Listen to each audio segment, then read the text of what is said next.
عليكم ورحمة الله وبركاته. أعوذ بالله من الشيطان الرجيم. بسم الله الرحمن الرحيم. وتقلبك في الساجدين. وقال تعالى في شان حبيبه مخبرا وآمرا إن الله وملائكته يصلون على النبي يا أيها الذين آمنوا صلوا عليه وسلموا تسليما. اللهم صل على سيدنا ونبينا وشفيعنا وحبيبنا ومولانا محمد صلى الله عليه وعلى آله وأصحابه وبارك وسلم. আজকের দারুন নাজাত সিদ্দিকিয়া কামিল মাদ্রাসার উদ্যোগে 2024 ঈসাই সালে প্রিয় নবী সাল্লাল্লাহু আলাইহি ওয়াসাল্লামের পবিত্র ঈদে মিলাদুন নবী শুভ বিলাদাত উপলক্ষে আলোচনা অনুষ্ঠানের সম্মানিত সভাপতি, অন্যান্য আলোচক বৃন্দ, আমার সামনে উপবিষ্ট দেশের বিভিন্ন প্রান্ত থেকে ছুটে আসা ইলমের সন্ধানে পাগল পাড়া মধু মক্ষিকার মতো তালেবে ইলম ছাত্র বন্ধুরা, অন্যান্য আসাতিজায়ে কেরাম এবং আমাদের সকলের তাজ দারুন নাজাতের অধ্যক্ষ মহোদয় আখমা আবু বকর সিদ্দিক মাদ্দাজিল্লাহুল আলী,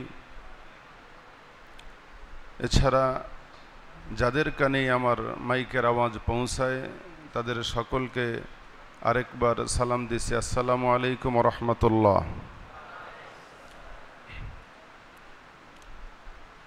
যারা এই অনুষ্ঠান কষ্ট করে সাজালেন, আয়োজন করলেন, তাদেরকে ধন্যবাদ দিয়ে আমি মূল আলোচনায় ফিরে যাই।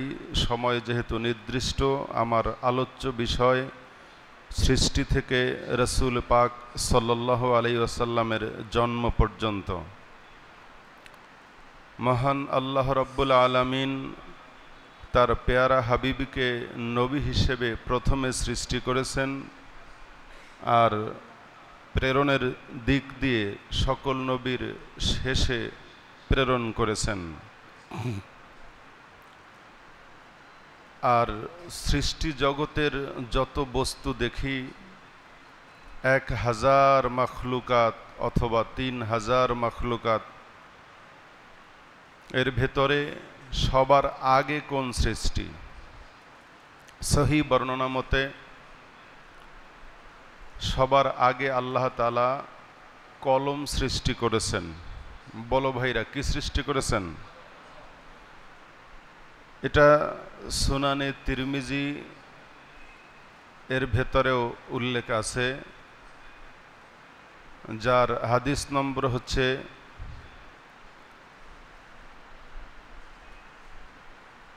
সুনানে আবু দাউদের হাদিস নম্বরটা দেই 4702 নম্বর হাদিস। সুতরাং এই হাদিসে উল্লেখ করা হয়েছে যে সবার আগের সৃষ্টি কলম, আর তিরমিজি শরীফেও এটা বলা হয়েছে, যেটা এবারত এমন যে ইন্না আউয়ালা মা খলাকাল্লাহুল কালাম, আল্লাহ সবার আগে যা সৃষ্টি করলেন তা হলো কলম। ফাকালা লাহু উকতুব, আল্লাহ কলমকে বললেন তুমি লিখো। ফাজারা বিমা হুয়া কাইনুন ইলাল আবাদ, তখন কলম চলল চিরন্তনভাবে, যা ঘটবে সব কিছু। আর এক হাদিসে কলম প্রশ্ন করল মাযা আকতুবু, যে হে আমার প্রতিপালক আমি কি লিখব? তখন আল্লাহ বলেন উকতুব মাকাদিরা কুল্লা শাইইন, তুমি লেখো মাকাদিরা কুল্লি শাইইন, সমস্ত বস্তুর তাকদীর বা পরিমাণ। হাত্তা তাকুমাস সাআহ, এমনকি কিয়ামত সংঘটিত হওয়া পর্যন্ত। তাহলে সবার আগে আল্লাহ কি সৃষ্টি করলেন বলো তো সবাই? আর কলম লিখলো কোন পর্যন্ত? কিয়ামত পর্যন্ত যা হবার সব কিছু লিখে ফেললো। তাহলে এখানে আরেকটি পয়েন্ট উঠে আসে যে আল্লাহ তাআলা সবার আগে কলম সৃষ্টি এবং এরপরে তাকদীর, সব কিছুর তকদির নির্ধারণ করলেন। এটা মুসলিম শরীফের ৬৯১৯ নম্বর হাদিস। এখানে বলা হলো যে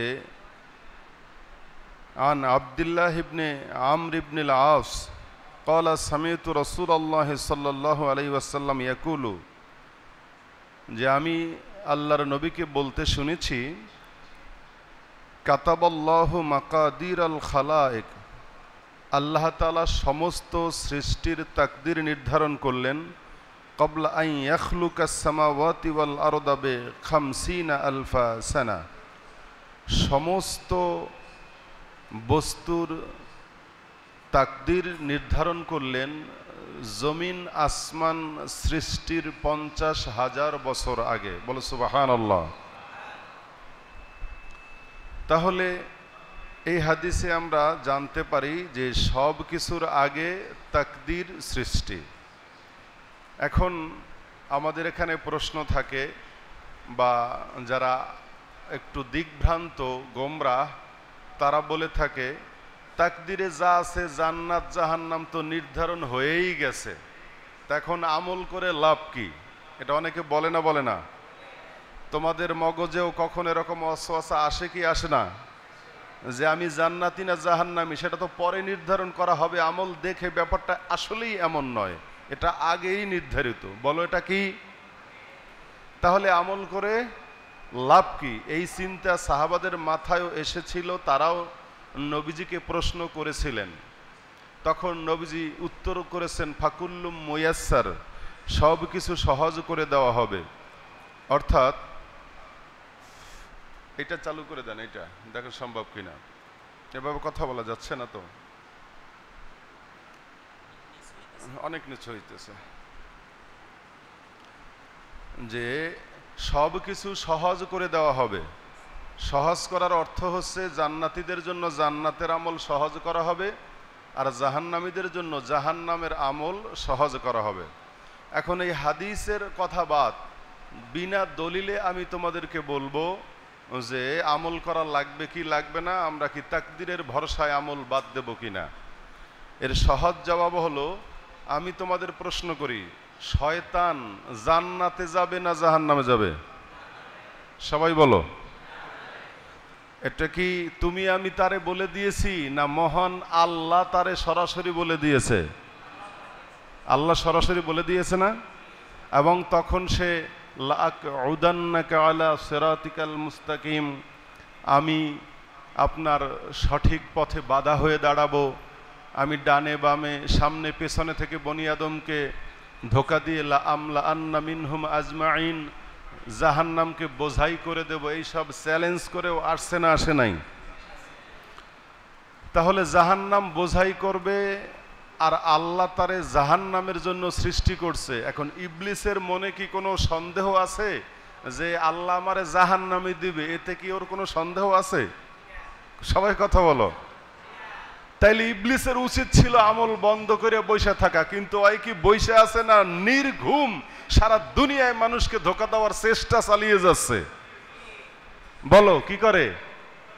তাইলে প্রথম কথা হচ্ছে যে ইবলিস জাহান্নামে যাবে এটা জেনেও সে নিজে তাকদীর উপর ভরসা করে বইসা নাই, সে বান্দারে দিয়ে জাহান্নাম ভইরা বোঝাই করতে চায়, ওর যেন জায়গা না থাকে।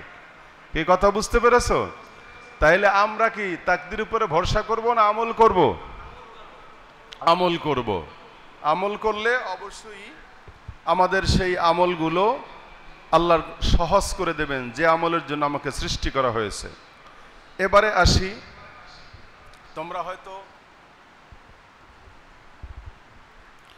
তোমরা হয়তো ওই আশায় বসে আছো যে তাহলে আমরা শুনলাম সবার আগে আল্লাহ নবীজিকে সৃষ্টি করেছেন কি হিসেবে?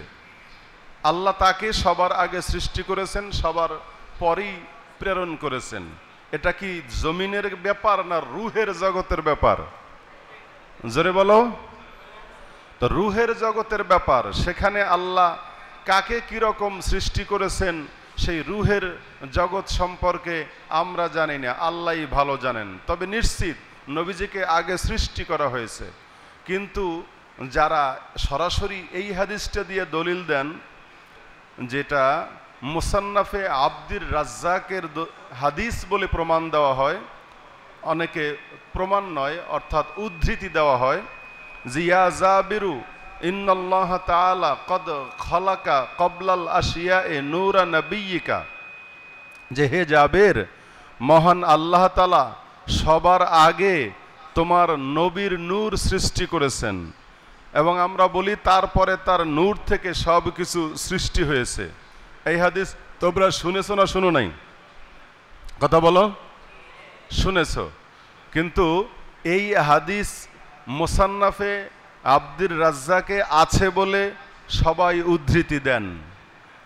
পরবর্তীতেও যারা যারা তাদের কিতাবে হাদিসটি এনেছেন তারা সবাই এটা মুসান্নাফে আব্দুর রাজ্জাকে আছে বলে হাওয়ালা করেছেন। পূর্ববর্তী এবং পরবর্তীদের মিলিয়ে প্রায় 10-15টা কিতাবে এই হাদিস এসেছে, এবং ভারতের দেওবন্দের প্রাচীন আলেমরাও তারা এই হাদিসটি তাদের কিতাবে লিখেছেন।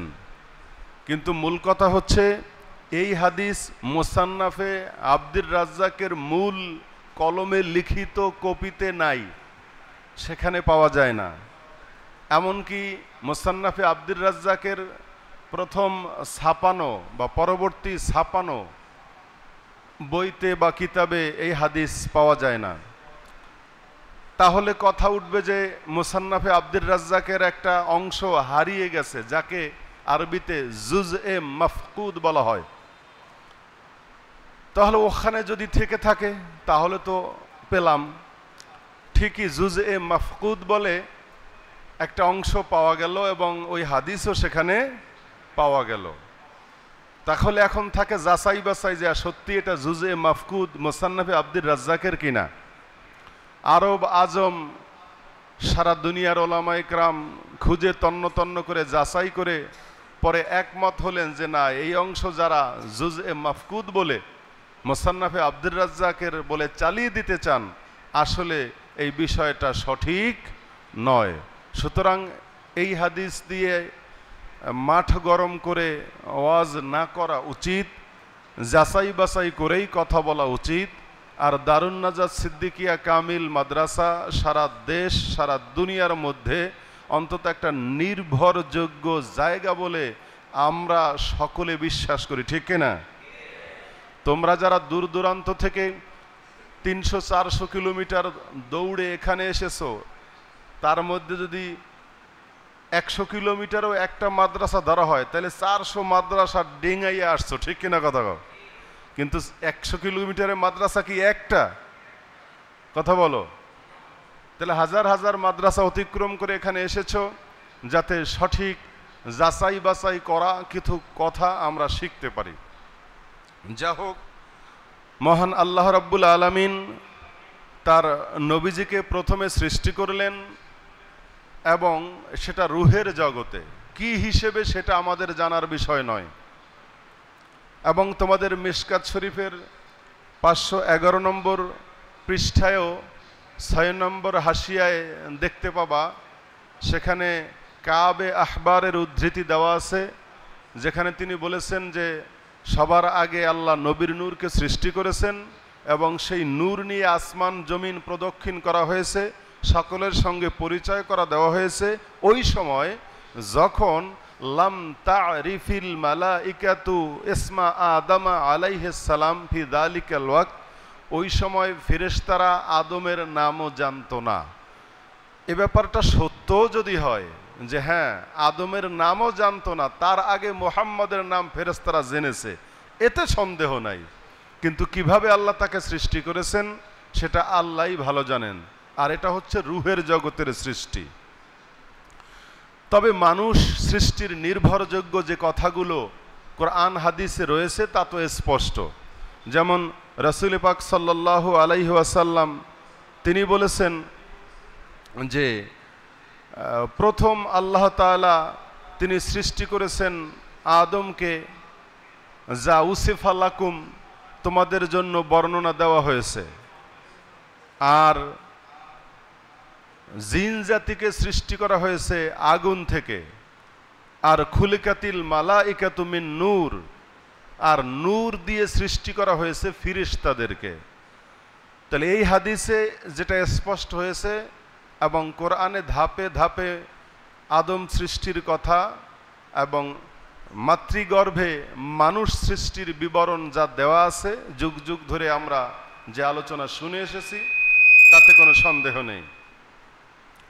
তো প্রিয় ছাত্র বন্ধুরা, এখানে মজার বিষয় এই যে মানুষকে যে মাতৃগর্ভে নুতফা থেকে সৃষ্টি করা হয় আদমের পরবর্তীতে, তো মাঝাজি অর্থে সব মানুষ মাটির সৃষ্টি, এভাবে নুতফা থেকে মানুষ সৃষ্টি, আর নুতফা খাদ্যদ্রব্য থেকে সৃষ্টি, খাদ্যদ্রব্য মাটি থেকে সৃষ্টি।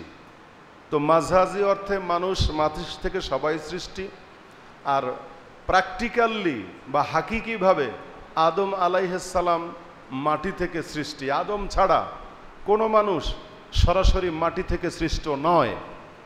এরপরে যে মাতৃগর্ভে প্রত্যেক মানুষ যখন সৃষ্টি হয়, ওই নুতফার সাথেই আল্লাহ তাআলা ফেরেশতাদের মাধ্যমে মাটির মিশ্রণ দিয়ে দেয়। সুবহানাল্লাহ।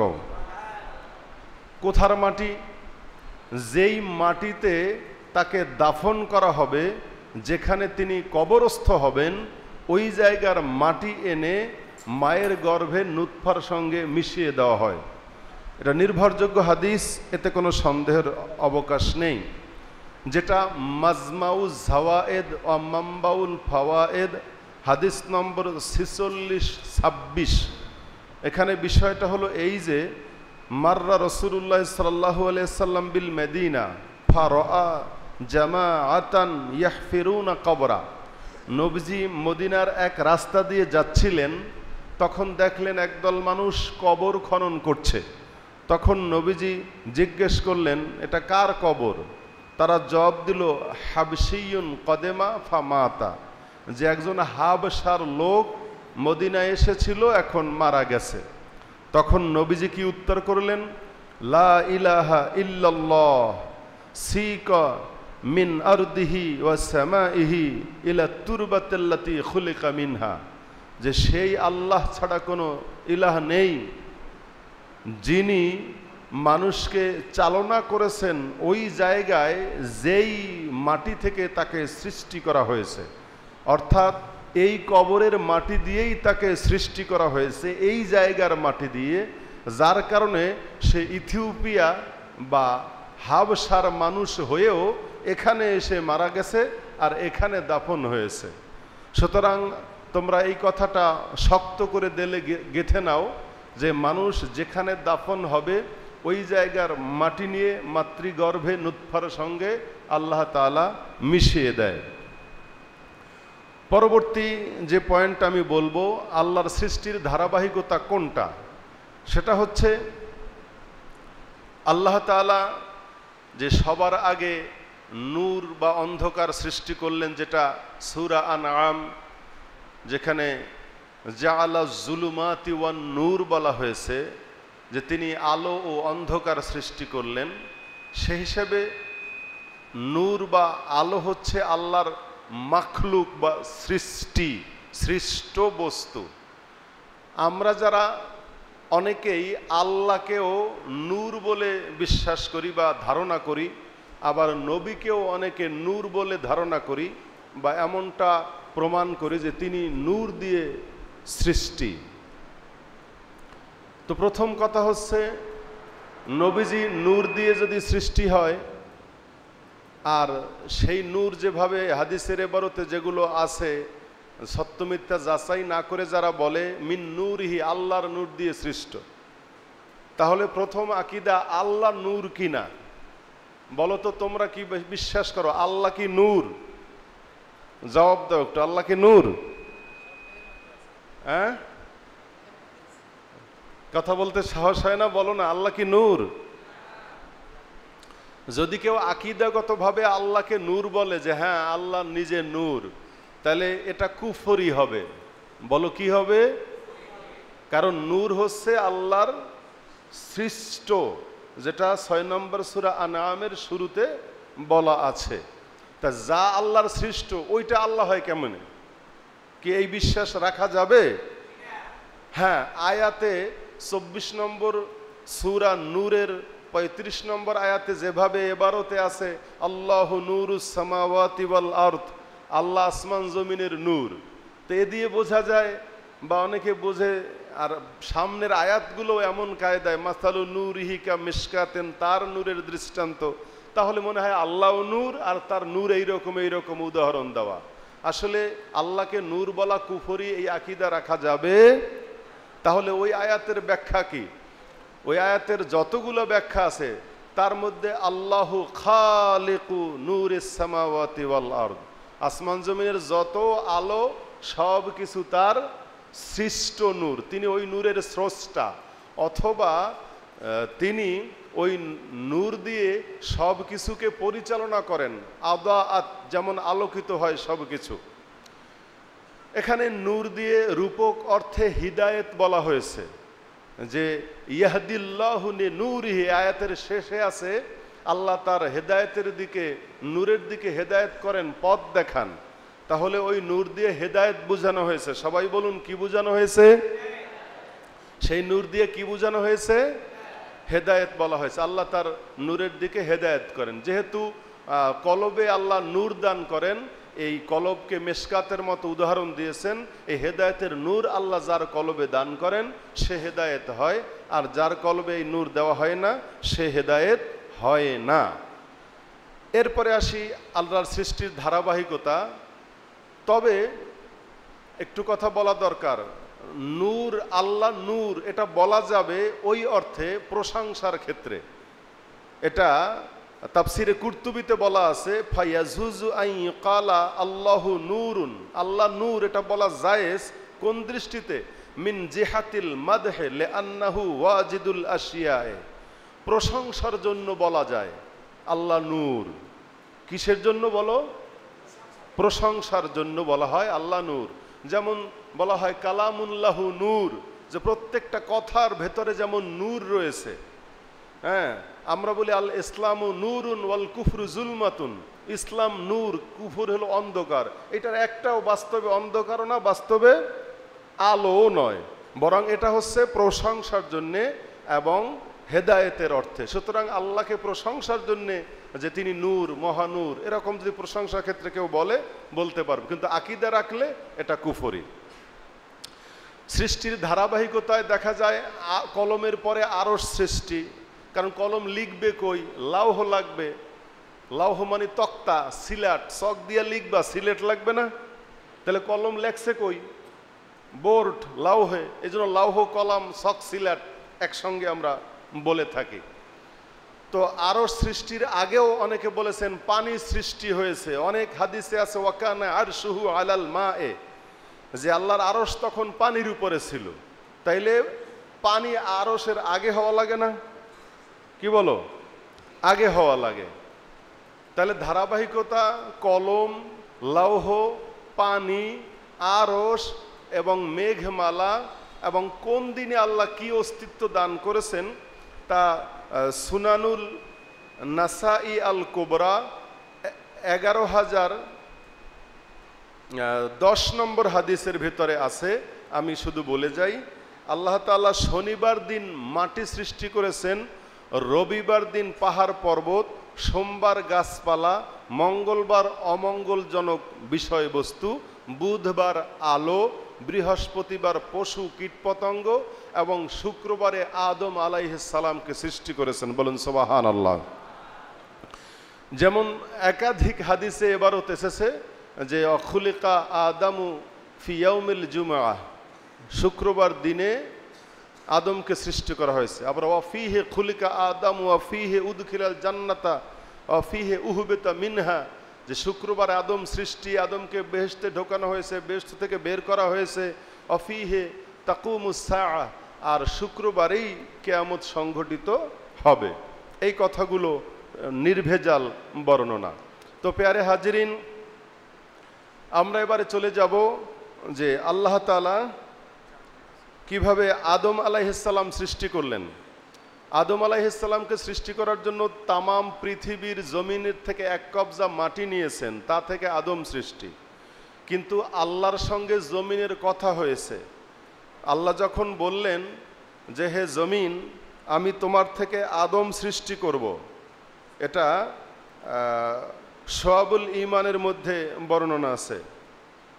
তখন জমিনকে আল্লাহ বললেন তোমার থেকে আমি আদম বানাবো, যাদের মধ্যে যারা ভালো কাজ করবে বেহেশতে দেব, যারা মন্দ কাজ করবে জাহান্নামে ঢুকাবো। জমিন আবার পাল্টা প্রশ্ন করলো, ইয়া রব্বানা আতাখলুকু মিন্নি খলকান ইয়াদখুলুন নার, আমার থেকে আপনি এমন কিছু সৃষ্টি করবেন যা জাহান্নামে প্রবেশ করবে? ক্বালা নাআম, আল্লাহ বললেন হ্যাঁ। তখন সে জমিন কেঁদে দিল, কান্না করল, এবং তার সেই কান্নার কারণেই এই জমিন থেকে ঝর্ণা ধারা সৃষ্টি হয়েছে। বলুন না সুবহানাল্লাহ। জালালাইনের হাসিয়া সহ হাদিসের ভেতরে একাধিক জায়গায় এই ঘটনা বর্ণিত আছে। সুতরাং পৃথিবীর কোনো বিজ্ঞানীর কাছে এই তথ্য থাকবে না কিভাবে জমিন থেকে ঝর্ণা সৃষ্টি হয়েছে, কিন্তু কোরআনে এই জবাব, ইসলামে এই জবাব আছে না নাই? আছে। এরপরে আল্লাহ তাআলা যখন ফেরেশতাদেরকে বললেন তোমরা আদমকে সাজদা করো, তখন সবাই সাজদা করলো। ফামতানা ইবলিস, ইবলিস সাজদা করলো না, বরং সে ইবলিস বিতাড়িত হলো। আমরা এক বাক্যে বলে থাকি যে ফাখরুজ ইন্নাকা রাজিম বা ফাইন্নাকা রাজিম, তুমি সাজদা দাও নাই, বের হয়ে যাও, তুমি বিতাড়িত।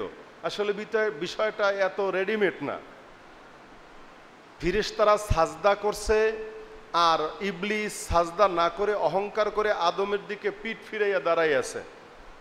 সবাই সাজদা করতেছে, সে সাজদা করেই না, আল্লাহর সামনে বসেই অহংকার করে সে আদমের দিকে পিঠ ফিরাইয়া দাঁড়িয়েছিল ততক্ষণ যতক্ষণ সবাই সাজদা করে। সবাই সাজদা করতে কেউ বলেছেন 100 বছর, কেউ বলেছেন 500 বছর সময় লেগেছে। আর ততক্ষণ পর্যন্ত সে আদমের দিকে পিঠ ফিরিয়ে দাঁড়িয়েছিল।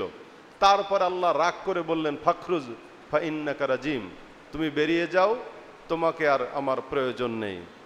তো পেয়ারে হাজিরিন, আমরা এই যুগে যুগে ওয়া তাকাল্লুবুকা ফিস সাজিদিন, নবী করিম সাল্লাল্লাহু আলাইহি সাল্লাম আদম আলাইহিস সালামের কপাল থেকে পেশানিতে কপালে কপালে কলবে কলবে নবীদের থেকে নবীদের হয়ে তিনি চলে আসলেন আব্দুল মুত্তালিবের কাছে। তোমরা কেউ বলতে পারো আব্দুল মুত্তালিব অর্থ কি? বলো তো, অর্থ কি হয়? মুত্তালিবের গোলাম। তো এটা কি তার নাম? আব্দুল মুত্তালিবের নাম বলতে পারো কেউ? আছে? চালু কেউ আছে? এই যে মাশাআল্লাহ 2-1 জনে হাত তুলছে, তবে হাতের সংখ্যা এত মাত্র কম হওয়া চাইছে, তো আরো কিছু বেশি হওয়ার দরকার ছিল। 3-4 জনে হয়েছে। বলো তো মাশাআল্লাহ। আব্দুল মুত্তালিবের মূল নাম হলো সাইবা, সাইবাতুল হামদ। মূল কাহিনী হচ্ছে আব্দুল মুত্তালিবের বাবা হলো হাসিম। হাসিম যখন মক্কা থেকে মদিনায় হয়ে সিরিয়ায় ব্যবসায় যাচ্ছিলেন, তখন আমর আল খাজরাজির বাড়িতে বেড়াতে ছিলেন বা রাত্রি যাপন করতেছিলেন। তার সালমা নামী এক মেয়েকে দেখে পছন্দ হলো, তিনি বিয়ের প্রস্তাব দিলেন। তখন সেই সালমার সঙ্গে বাসর করলেন এবং তিনি সিরিয়ায় চলে গেলেন। কিন্তু যথাসময়ে সালমা একটি পুত্র সন্তান জন্মগ্রহণ করলো, তার নাম রাখা হলো সাইবাতুল হামদ। এই হচ্ছে আব্দুল মুত্তালিব, মানে মূল সাইবা নাম। কিন্তু শর্ত ছিল এই সালমাকে মক্কায় নিতে পারবে না, সেজন্য সেই পুত্র এবং কন্যাকে মক্কায় আনতে পারে নাই। কথাটা বুঝতে পারতেছো? তো পরবর্তীতে এই হাসিমের ভাই হলো মুত্তালিব।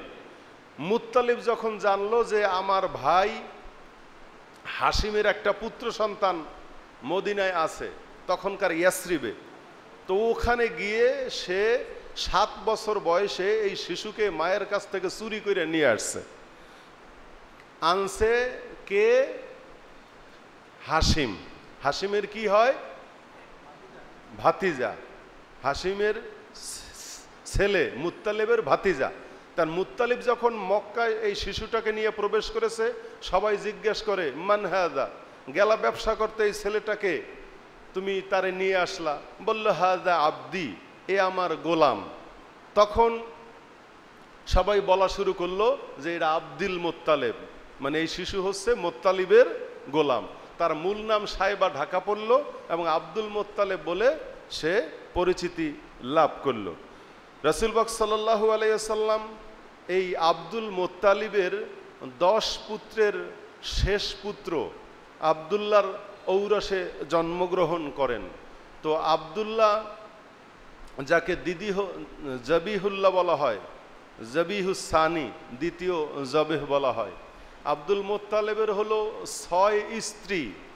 বলো কয়জন? 10 পুত্র আর 6 কন্যা।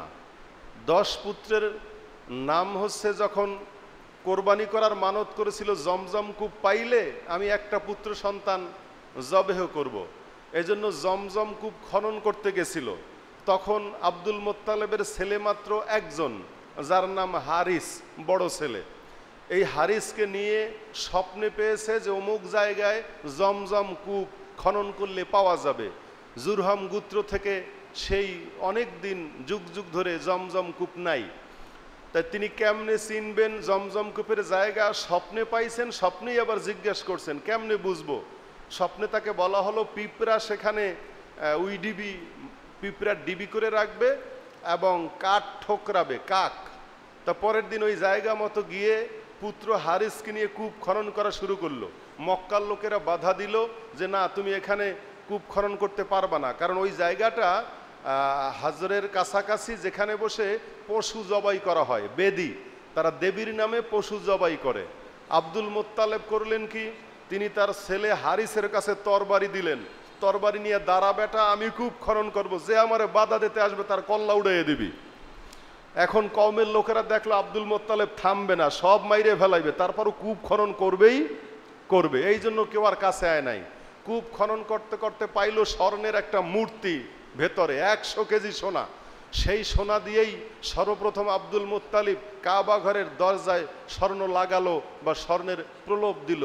আজ অবধি যেই স্বর্ণ কাবার দরজায় আছে, এটা আব্দুল মুত্তালিবের এই কূপ খনন করতে গিয়ে পাওয়া সেই 100 কেজি স্বর্ণ।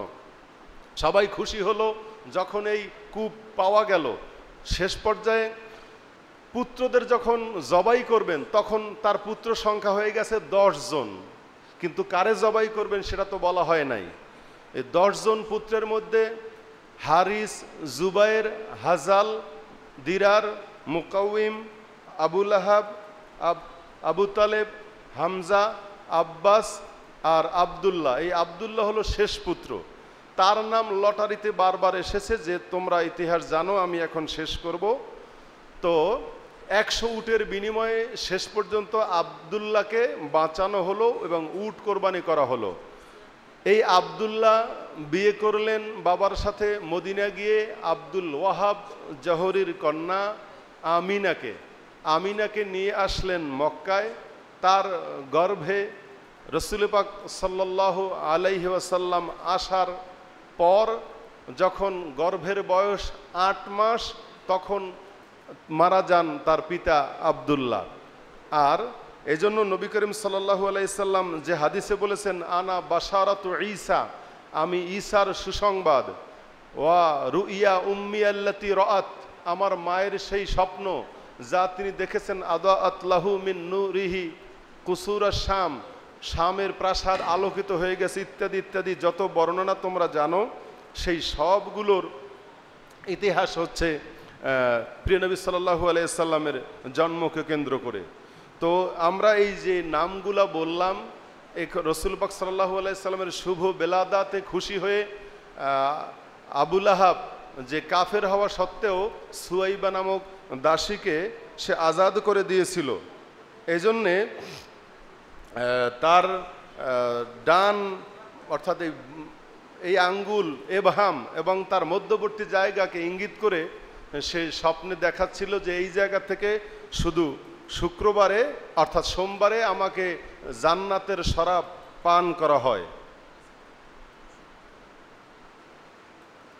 এটা বুখারী শরীফের 4813 নম্বর হাদিস। হাদিসগুলো বলে যাই যাতে তোমরা পরবর্তীতে উদ্ধৃতি দিতে পারো। তো আমার শেষ কথা হচ্ছে, নবীর জন্মে খুশি হয়ে যদি আবুল আহাব জাহান্নামী হয়েও জাহান্নামে বসে নবীর জন্মে খুশি হয়, ওই একদিনে খুশির আমলের জন্য সুয়াইবা দাসীকে আজাদ করার জন্য সে যদি জাহান্নামে বসেও শরাব পান করতে পারে জান্নাতের, এবং যেটা বুখারী শরীফের হাদিসে আছে, তাহলে নবীর জন্মে আমাকে খুশি হওয়া উচিত না বেজার হওয়া উচিত? জোরে বলো, কি হব আমরা?